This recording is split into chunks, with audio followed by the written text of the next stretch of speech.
Magandang araw po sa inyong lahat. Andito na naman ako sa harap ninyo para magbigay na naman ng isang impormasyon na baka hindi nyo pa nalalaman. Pero bago natin simulan, humihiling lang po ako ng konting pabor na i-subscribe ang malit na channel ni Ate Stella ninyo. Guys, huwag na tayong paligoy-ligoy pa. Simulan na natin ang ating topic ngayon. Ang topic natin ay tungkol naman ito sa madalas na pag-ihi gabi-gabi. So, sa video na ito, ibabahagi ko sa inyo kung bakit may mga taong madalas umiihi sa gabi. Pero baka sinyalis na yan ng ibang problema sa kalusugan. Pero bago natin simulan ang pagtalakay, paalala lang po na ito ay para sa dagdag kaalaman lamang. Kumonsulta pa rin sa doktor para sa tamang diagnosis at gamutan. Narito ang 7 maaaring sanhi ng iyong madalas na pag-ihi gabi-gabi.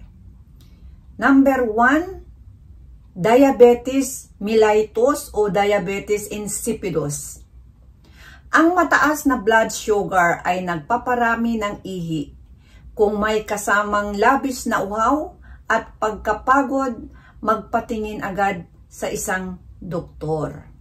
So yan po ang ibig sabihin, guys, na kapag parating umiihi, maaaring ito ang isang kadahilanan. Pero paalala lang po, hindi po ibig sabihin na tugma lahat na tinatalakay ko. Kaya maaari pa ring dumulog sa isang lisensyadong doktor kung meron kang mga nararamdaman. Yan po yung number 1. At ang pangalawa naman, maaaring high blood pressure o alta presyon. Kung umiinom ka ng pampaihi, baka kailangan mong i-adjust ang schedule ng pag-inom ng gamot. So guys, kapag meron tayong alta presyon o meron tayong mga iniinom na tinatawag na diuretics, no, o pampaihi, baka kailangan nating i-adjust o schedule natin ang pag-inom ng gamot. Yan po yung number 2. At ang number 3 naman, maaari itong urinary tract infection o tinatawag na UTI. Madalas na pag-ihi na may kasamang hapdi, lagnat o mabahong ihi, ito ay posibleng UTI. Yan po yung number 3. At ang number 4 naman, overactive bladder naman ito. Kahit konting laman pa lang ng pantog, naiihi ka na naman. Karaniwan ito sa matatanda at maaring gamutin o i-manage. So, ibig sabihin kung overactive bladder siya, no? Dahil yun na nga, konting laman lang ng pantog ay naiihi ka na. Merong ganito may ganon. So, dahil sa meron ng edad, pero karamihan ito sa matatanda ayon sa pag-aaral. So, maaaring gamutin o kailangang i-manage natin, no? Kung paano yan.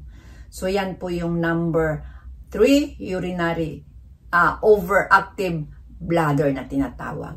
So, ang number 5 naman, problema sa puso.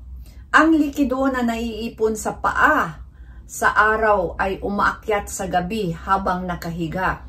Kaya madalas ang pag-ihi. So, ayon din sa ilang pag-aaral, na kapag may problema sa puso, lalo na kung ang likido naiipon sa paa sa araw at sa gabi ito umaakyat kapag nakahiga na. So yan din po ang isang maaaring kadahilanan kung bakit parating umiihi. At ang number 6 naman, paglaki ng prostate sa mga lalaki naman ito. Pwedeng harangan ng lumalaking prostate ang ihi, kaya may pagputol at madalas na paglabas nito lalo na sa gabi. So ang ibig sabihin, kapag ang prostate, no, pag lumaki yung prostate, ibig sabihin namamaga ba yun? So yan po ay madalas din na pumupunta tayo sa toilet, kumbaga. So, sa gabi po yan, ayon sa aking nakuhang impormasyon. At ang pang-7 naman, ito naman ay yung side effect naman ng ilang gamot na iniinom. Kung iniinom mo ito sa hapon o gabi, posibleng dahilan ito ng puyat. So ang ibig sabihin, yung tinatawag na side effect ng ilang gamot na iniinom na maaring iihi ka ng sa gabi, ang ibig sabihin, no? Kaya may pagputol madalas ng pag-ihi lalo na sa gabi. So kapag meron kang iniinom na gamot, kailangan lang po nating anong tawag dito? Yung schedule din natin kung anong klase yung gamot na yan. Pwede rin ninyong i-konsulta sa inyong doktor na parati po kayong pumupunta sa restroom. Kaya pwede po yon. Baka i-adjust ng doktor ninyo kung anong gagawin para hindi kayo mapupuyat. So yan po yung isang paraan lamang. So ano nga ba ang mga pwedeng gawin? So magbibigay ako ng ilang simpleng hakbang na maaring makatulong. Number 1, iwasan ang pag-inom ng maraming tubig bago matulog. So, yan po ang number 1. Ang pangalawa naman, bawasan ang kape, soft drinks at alak, lalo na sa hapon. Dahil itong kape, soft drinks, kapag nainom natin ito, tsak sa gabi, ay talagang mapapaihi tayo.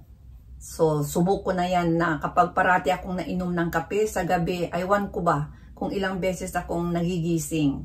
So, yan po ay ating bawasan. No, hindi naman ibig sabihin na talagang tanggalin. Bawasan lang.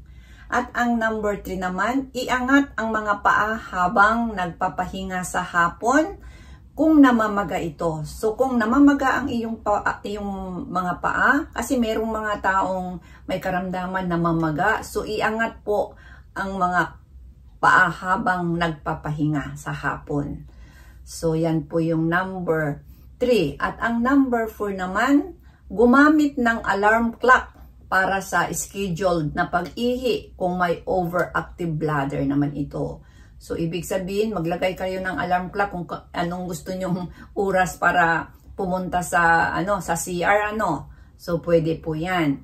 At ang pang-5 naman natin, kumonsulta sa doktor para sa tamang diagnosis na lalo kung may kasamang ibang sintomas tulad ng sakit, lagnat o pagbabago sa ihi. So, kailangan po nating magpatingin sa isang doktor para talaga matanto kung ano talaga ang tunay na sanhi. Dahil hindi po ibig sabihin na ang mga sinasabi ko ay tugma lahat ito at sa mga nararanasan mong mga sakit. So, hindi ibig sabihin dahil sinabi ko na itong lahat ay dahil naiihi ka, hindi po lahat ibig sabihin. Hindi po lahat tugma ito. Kaya, sinabi ko na kanina na kailangan pa rin nating kumonsulta pa rin sa isang doktor.